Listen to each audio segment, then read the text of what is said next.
How's it going, guys? In today's video we're actually going to be installing a remote start on my 2020 4Runner off-road premium. It doesn't have a remote start in it, and Toyota doesn't offer one just quite yet. I don't know if they will. I'm sure they will in the future, but as of now I wanted a remote start since it's parked outside and it's kind of cold, so figured we'd purchase one. Accessorize actually came out with this here not too recently. It was just back in stock, or they just had some issues with trying to get some product from China, but they finally got it in. I placed my order. So here's the module itself. It's almost 100% plug and play. Besides one wire that we have to get to and put the wires in there. But here's the directions here. There's just not very many pictures, just a lot of written directions. It doesn't look too difficult because it's just a few plugs, you know.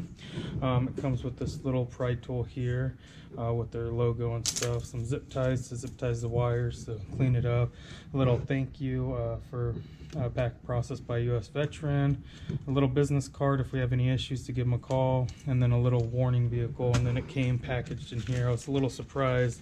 I figured it'd come in a box for something that you paid, you know, close to $250, but it didn't. It's not a big deal. Nothing looks like it came damaged or anything. So I apologize for the lighting in the garage. I don't know, it's almost midnight here, and this is the only time I get to do stuff because I have school and I have a daughter. She gets into everything, so I need to get everything done at night. But I'm going to go ahead and grab everything, and then we're going to head out to the garage and go ahead and start putting this together. Alright guys, I'm in the garage. I set up a whole bunch of lights. Hopefully it's not too bright on camera, but I went ahead and just got my little toolbox here. Tool set, and then I just set everything right here, and then I also busted out my my little pry tool kit that I have here, just because I think I'm going to need it. I think some of those clips are going to be pretty stubborn. Well, actually I do know, because I've already kind of started on here, so bear with me, guys. Alright, here we go. For the first step, we're just going to go ahead and remove these. I don't know if it even says it on there, but you'll need to get them out of the way here. So set that down, and then we're going to remove this seal here. I've already done it, but what I did is I went ahead and just grabbed it right here, lifted it up on each side just to pry it up, and then it still didn't want to come off. It felt like I was going to break it, so I took this underneath enough to get my fingers in, and then I kind of just pried it up. And when I did that, like I mentioned, one of the clips didn't come out here. You can see there's supposed to be a clip here, and there's a clip there. It didn't come out, so I just used one of my tools here and then just popped it out. It's just, that's why it's nice. If not, you'll have to get underneath it with that pry tool and try lifting it up without breaking it here. So we went ahead and got this done here, and then we are going to remove this kick panel here. Hopefully you can see it here. I got my little pointer, this right here along the side. But before we do that, we need to, there's this little vent screw kind of thing right there. It's hard to see that I'm pointing at. It's just righty tighty lefty loosey here. I went ahead and got it most of the way. I think I did. Give me 1 second here, and let me take that off, and then I'll show you, and then we'll pick back. Alright, I went ahead and pulled it off here. It's hard to do it with one hand, but here's what I'm talking about here, and you can see the nut here where I pulled it off right there. And then I just grabbed underneath and yanked this out. And when I did that, you'll see a little like metal clip that's supposed to stay. It kind of just clips into there at the bottom here. And once again, my little white clip here didn't come off with this right here, so I'll have to pry that off here in a minute. So let me go ahead and do that, and then it says to remove, there's a 10mm right here. Use a pointer, it's a lot easier. Right here, you can see where it is here, and then under here they're saying there's another one right here, so there's a flap right here. We're going to lift it open and expose that so we can remove that, so we can pull this panel off here. Alright guys, I went ahead and just removed that there, and then I just pried this little flap here down with the pry tool. Just I got on top and pulled down and revealed that. The next step is to remove all this stuff, and to remove this, I just don't want to do that. I was going to, and then I was like, I don't want to break something, so I skipped that step, and then I went ahead and pulled this down here. This was connected here. I just went to the side and kind of yanked it down, which gave me a little bit of extra room here. And then it's asking us to hold on, remove some steering wheel screws here, and I already did that here. You'll need to turn it on. This is a push start. Just make sure you don't power it on, then just turn your steering wheel, and then you'll reveal these two screws on each side, and you just turn it the opposite. And then what I went ahead and did is I turned it sideways here. It's kind of hard to show you. And then I just grabbed my pry tool and went in between here, and it just came completely off here. And so let me pull this back out here. All right, let me put this back. I'm trying to keep everything separated. I have all my nuts and everything up here. The next step is we're going to grab our tool here, and we're going to be connecting these pin here. This is located in a different spot than previous models here. You're going to see it on previous ones here in this area here, but it's actually back here, right back here. I've already unplugged it here. You can see that pin. Then we're going to grab this little guy here, and there's only one way for it to go, you know. You can see these two aren't going to connect, so this one here is going to plug into here. So let me go ahead and connect these together, and then I'll show you what it looks like. Alright guys, I went ahead and connected that here, as you can see. Sorry, trying to get underneath here. It's connected here, and it's piggyback. There's literally only one way to connect it, so you can't mess this part up here. The next part is a 30-pin connector, and then it provides you a picture on exactly what it looks like. There's a whole bunch of wires there. It's hard to tell, but in here it looks nothing like the picture. You have a completely different setup. In the picture they provide in all the other videos, there's 3 sets of wires. There's a top one, a middle one, and then the bottom. Well, I don't have anything on top, but I'm still assuming based on how many wires, it can't be any of these here, because they're a lot thicker gauge. There's not enough wires connected to the bottom, so I'm going to assume it's still the same one, middle, even though there's nothing on top. So I'm going to go ahead and unplug that here, and we're just going to do the exact same here and piggyback off of this. So let me go ahead and reach my hand in there. You're going to have to pull it down and then shove your hand, and then there's this little push pin on the side to pull out. So I'll go ahead and do that real quick. Alright, I went ahead and connected it here. I also rerouted this module. You can see the wires here. I went ahead and just pushed everything in the back here. Behind all this stuff here, you can see the module hanging down here, because I'm going to strap it to something. And then I ran, it's hard to tell, but you can see where it's piggybacked right here. All these wires where the module is, it's hard to try to get you a better view, are behind this bundle of wires here. So everything here, you can kind of see where my hand is, goes behind all this stuff, and I'll zip tie this up to here and then put the module somewhere back here. So I went ahead and connected that.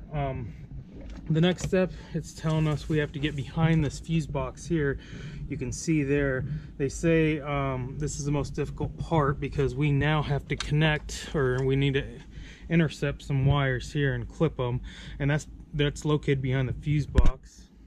So I'm not sure how I'm going to get to that. I'm going to lift this up a little bit and then lay underneath and see if I can unclip this clip back there so I can reach it, and then I'll keep you updated. If not, this whole part's going to come off here, and then I'll drop this fuse or all these wires here so I can access it. But I'm going to try doing it without it, and then I'll let you know if I'm successful or not. Alright guys, I'm going to have to drop this. There's no way I can get my hand there. The wires are just too tight, so I'm going to have to drop this fuse box here. So we're going to remove this panel here, or at least get it out of the way. So the parts that I skipped earlier is, we'll get caught up here, never mind. So there's this screw here that we already took out earlier, okay? And then the next step was to remove this bottom kick panel. And so I just went underneath and yanked it off, like so. And then the next step is telling us that we're going to have to remove this heater knob. So So all you do is give it a good wiggle back and forth and pop it off. When I popped mine off, this little orange thing just popped right out, but it slipped right in, so it didn't break or anything. And then what I did is I went ahead and grabbed this side panel. It feels like you're gonna break it, but it's just one piece here. So you're gonna grab it here and just pull it. And so I pulled it off here. And then, since this was already hanging a little bit, I went ahead and just grabbed it here and yanked it the rest of the way here. So I have some wires I'm gonna disconnect here, just back here, so I can access this box here. And then there's a few screw nuts here. I'm not sure what I got to take off yet because the directions don't really say much, but I'm assuming there's one here, one right here, and then down underneath, it's I'll update you guys on that. There's one back there. Here, the picture shows a good one here. Give me 1 second. Yeah, it's the blue one underneath right here. It's upside down, but you can see that does match the picture here. So let me go ahead and unclip this and then start to remove this, and I'll let you guys know what I find out as far as what screws or bolts or nuts or whatever I got to remove to take this out so I can reach from back there. All right, guys, you can see my pile of mess here. There was 3 screws slash bolts here. You can see one up top here, one on the side, and then one at the very bottom. And then what I ended up doing is I had to remove a bolt from here that just hangs right here. You'll see it just hangs on top, and I kind of had to bend it back a little bit. I should have actually removed these bolts so I didn't have to bend this a little bit. I didn't realize it till after the fact. You can see in my pile of mess here, this wasn't easy. This took me forever. I had to unplug all of these in the front, bend this down after I took it out here, and then you actually have to, on the reverse side on these, there's this little tab at the very top of these little pins. You have to push that down and pry this out. So it's almost nearly impossible to do it without taking this off or undoing it in the back here. Kudos to whoever is able to remove that without having to drop this. I don't think it's possible, but somebody has more patience or perseverance than I do, but I wasn't able to. So I got the harness, the fuse box off and everything. So now the process is locate which one of these I got to intercept or I got to cut. So you can see there's not very many exposed. The lighting's not too good. Let me adjust that here. See, these were all on the back of the fuse boxes. I don't really know which one I got to cut just quite yet. All I know is it's pink according to this. So let me figure that out. Hopefully I don't cut the wrong one. I don't know. Guess we'll find out, right? If it's going to be the top. There's 2 here if it's the top or the bottom. So let me go ahead and figure that out, look this over, and then I'll get back to you guys. Alright guys, I figured it out. It's hard to see with the lighting, but you got a black harness and you got a gray one here. And then the tab here, according to the picture, it's hard to tell. Let me show you here. You can see the way this gray bracket is, this clip right here on the side. So all I did is faced it the same direction here, and you got 2 pink wires at the top here. It's really hard to see, guys, sorry about that. There's a really thin pink wire and a really thick pink wire. We're going for the thin one here, at least I hope. If not, we'll find out. So I'm gonna go ahead and cut this, splice it, and then where is my piece here? And then I don't think it matters which one goes to which. So once I cut it, I'm just going to crimp it into these here and on each side from here to here, like so. It's hard to tell. And then we'll go ahead and plug this back in. I'm not going to button anything up just quite yet. And then we'll program the remote or my keys, because it uses my key fob. So let me go ahead and cut this wire, this really thin pink one here, and then clip it, and then I'll get back with you guys. Alright guys, I went ahead and connected these, so it does matter. It says the blue one goes to this connector here, and then the red one goes up to the harness up here. So make sure you do that, and don't be an idiot like me. I over crimped it and broke it. I don't have any of these, so I actually had to use these little Posi products. They're kind of taps into screws. They work just as good. These are actually a little bit nicer. I didn't strip any of the wire when I connected it to here. Hopefully it works. If not, I'll have to strip it a little bit and then reconnect it. But I'm going to go ahead and button all this stuff up, and then we'll try to program this my key fob, and hopefully I did everything right. And if she starts, then I'll button all this back up, and then I'll do a final thought on what I think about this system. So give me a second and let me put all this back together. Alright, I have everything all buttoned up, and it's not pushed all back or anything. You can see how this kind of bent up a little bit, so I recommend moving it. To me, it's not going to be an issue. It's an airbag, so kind of be careful, but it will bend back pretty easy. My camera died when I was programming it. I didn't know you were supposed to keep this module off, so I disconnected it and then connected it back and just followed the directions here. It says, you know, without touching the brake, press the push to start twice. On the ignition, the LED will turn orange, which it did right here. There's a little LED. And then it gives you multiple steps to do it. I went through the process. This did program to my my truck, my 4Runner here. I pushed it, tested it, it blinked 3 times, you know, did not work.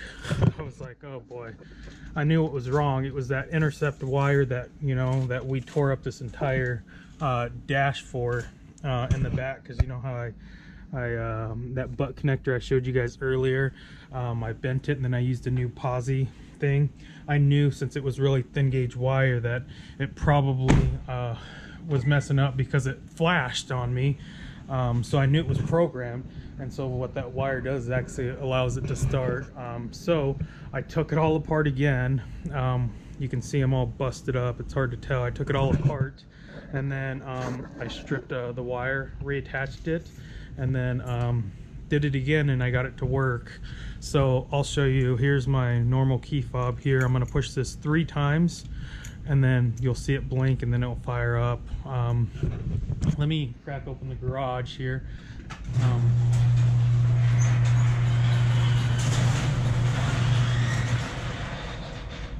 Okay, it's cracked open. All right, I'm going to push it 3 times. 1, 2, 3. You can see it flashing 3 times. And there it goes.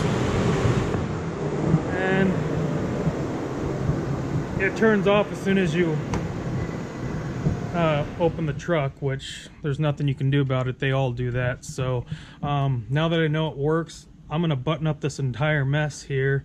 I did lose a 10mm bolt or a nut that goes here, somewhere back here. I don't know if I'm gonna find it. I have a whole bunch of nuts in a jar. Hopefully I can find one that works. If not, it won't be a big deal because I can easily access this. I'll just have to go to the dealer or Lowe's or something and go get a new one. It's not going to stop me from putting everything away. So let me go ahead and button this all up here. I'll tell you if I have any issues putting it all back together, and then I'll let you know what I think of this whole setup and the whole installation process, and whether I recommend it or not. So, all right, guys, just give me a second, and I'll be back with you. All right, I'm still working on this, but I figured somebody's gonna ask where I put the module. There's this brace right here, and I grabbed some of this Velcro that I have and put Velcro on this brace and on this module and just stuck it right here so it's not rattling or it's not going to fall down. And then I just bunched up all the wires right here where I could easily access them, and you can see my zip tie here. I just zip tied them together. There's no longer hanging or anything. You want to make sure when you're putting it that this articulates back and forth and up and down and everything, so it doesn't get caught because they run underneath here. So, but quick little tip there in case anybody asks. So I'm gonna go ahead and keep working at this. All right, guys, I got everything buttoned up and the car parked back where it belongs. My wife's car's pulled in. She used this for work, so we keep it inside, and this is our family vehicle. But putting it back together took about 10 minutes. and everything went back smoothly. Total install time took me about 2 hours with filming, lighting, and figuring out what the heck to do. Difficulty levels probably a 7 just because that fuse box, but it might be a 6 since there should be some decent pointers on what to do, because I actually had to figure everything out. There aren't no videos, it's just a manual with written directions. But it went smoothly. I like the system so far. I've only had it for an hour or so, so we'll see how it holds up. But I think I'm going to like it. They have an expanded system where you can use a smartphone and additional key fobs, but I opted not to because I just want to keep everything simple and clean on here. So let's go ahead and give it a shot real quick, and we'll push it 1, 2, and 3, and you'll see it all light up here and start. And then we'll walk in and I'll show you everything all put back together. But hopefully you guys found some good pointers in this video to help you guys out. I'll leave links to everything that I used. It's hard to see in here. Everything that I used down below. The module, everything went smoothly. Pretty much plug and play, besides that one wire. So. But alright guys, this video is long enough. If you guys have any questions, need my help or whatever, my email is in my YouTube page, so you guys can reach out to me and I can help you the best I can. So alright guys, thanks for watching.